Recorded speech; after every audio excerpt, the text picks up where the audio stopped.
ত্রয়োদশ জাতীয় সংসদ নির্বাচনে 298 আসনে প্রার্থিতা প্রত্যাহারের সময় শেষ হচ্ছে আজ। আর পাবনা 1 ও 2 আসনের নতুন তফসিল অনুযায়ী আসন দুটিতে একই সময় রয়েছে আগামী সোমবার পর্যন্ত। বিকেল 5টার মধ্যে রিটার্নিং অফিসারের কার্যালয়ে গিয়ে প্রত্যাহারপত্র জমা দেওয়া যাবে।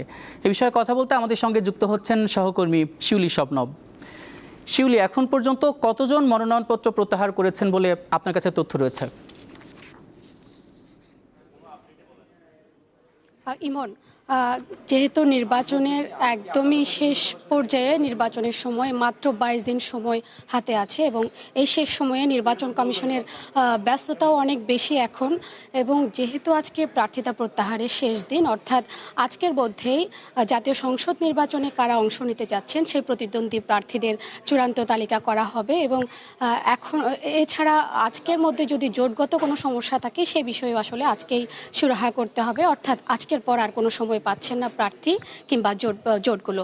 তো এক্ষেত্রে আমি যদি আপনাকে জানিয়ে রাখি যে সকাল থেকে এখন পর্যন্ত আমাদের কাছে তিনজন প্রার্থী প্রত্যাহারের খবর এসেছে, যার মধ্যে ঢাকা 10, 16 এবং ঢাকা 18 আসনের 3 জন প্রার্থী তাদের প্রার্থিতা প্রত্যাহার করেছেন।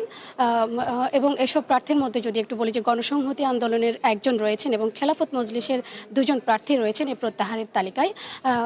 তারা আসলে রাজধানীর যে সেগুনবাগিচা বিভাগীয় কার্যালয় রয়েছে সেখানে তাদের প্রার্থিতা প্রত্যাহার করেছেন। তবে আগারগাঁওয়ে যে আঞ্চলিক কর্মকর্তার কার্যালয় আছে সেখানে এখন পর্যন্ত কোনো প্রার্থী আসলে তাদের প্রার্থিতা প্রত্যাহারের খবর আসেনি। যেহেতু আজকে বিকেল 5টা পর্যন্ত সময় আছে, এই সময়ের মধ্যে যদি কেউ প্রার্থিতা প্রত্যাহার করতে চান তারা আসলে সেই সময় পাবেন। এবং যেহেতু আগামীকাল আপনি জানেন যে প্রতীক বরাদ্দ হবে, সেহেতু আজকে 5টার মধ্যে আসলে সবগুলো কার্যক্রম তাদের শেষ করতে হবে এবং 22 জানুয়ারি আনুষ্ঠানিকভাবে নির্বাচনের প্রচারণা শুরু হবে।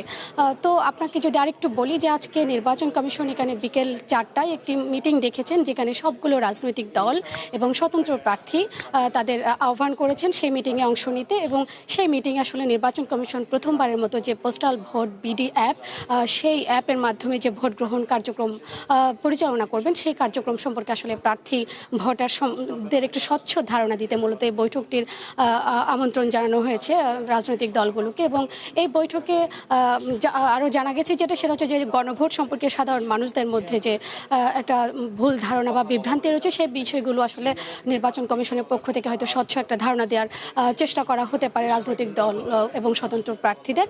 এছাড়া আরেকটা যে বিষয় আপনাকে জানাই যে আজকে বিকেল 3টায় সুইডেন দূতাবাস থেকে একটি প্রতিনিধি দল প্রধান নির্বাচন কমিশনারের সাথে সাক্ষাৎ করার কথা রয়েছে। সব মিলে আসলে নির্বাচন কমিশন এখন শেষ মুহূর্তে যে ব্যস্ত সময় সেই ব্যস্ততা আসলে পার করছেন। যেহেতু নির্বাচনের সময় আসলে একেবারে দোরগোড়ায়, তো সব মিলে আসলে বলা যায় যে নির্বাচন কমিশনে এখন পর্যন্ত একটা পরিপূর্ণ নির্বাচনী আমেজ আসলে এই মুহূর্তে চলছে। এবং আজকে বিকেল 5টার পর জানা যাচ্ছে যে কারা শেষ মুহূর্তে জাতীয় সংসদ নির্বাচনে প্রার্থী হয়ে ভোটের লড়াইয়ে অংশ নিতে যাচ্ছে। ইমন, এই ছিল এখান থেকে সর্বশেষ। জি, আপনাকে অসংখ্য ধন্যবাদ শবনব, শিউলি।